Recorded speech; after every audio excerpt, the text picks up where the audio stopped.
Cette vidéo Excel est destinée à montrer comment il est possible, lors de l'impression, de répéter les en-têtes de lignes et de colonnes dans des cas particuliers de tableaux longs comme celui-ci. Comme vous le constatez, nous avons un tableau d'une certaine longueur qui forcément, lors de l'impression, va s'imprimer sur plusieurs pages. Illustration,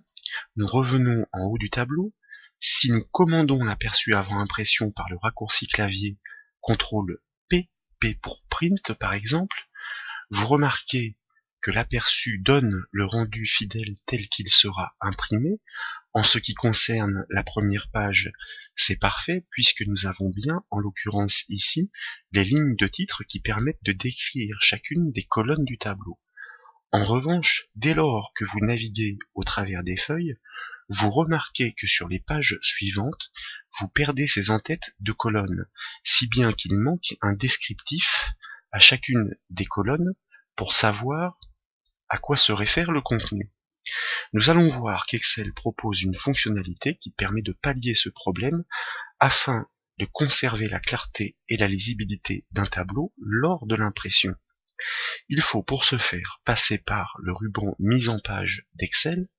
puis dans la section Mise en page, cliquez sur le bouton Imprimer les titres. Dans la boîte de dialogue qui apparaît, vous avez la possibilité, comme vous le remarquez, de définir quelles sont les lignes à répéter en haut de chaque page imprimée ou encore les colonnes à répéter à gauche, car vous pourriez très bien avoir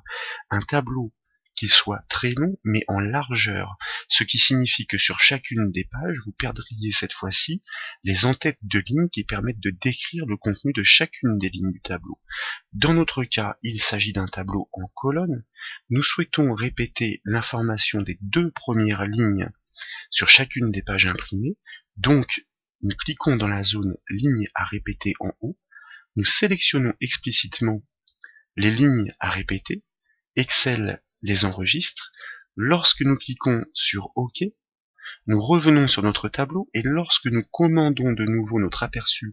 avant impression, pour la première page, toujours pas de souci, et lorsque nous naviguons cette fois-ci au travers des différentes pages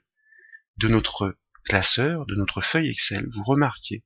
que pour chacune des pages, nous conservons bien les lignes d'en-tête qui permettent de décrire le tableau qui est imprimé sur plusieurs pages. Pour finir, autre petite astuce, il est possible de définir une zone précise à imprimer grâce à une fonctionnalité d'Excel. Imaginons par exemple que nous souhaitions imprimer que cette partie du tableau, eh bien nous la présélectionnons et toujours dans le ruban Mise en page, nous cliquons sur le bouton Zone Impr,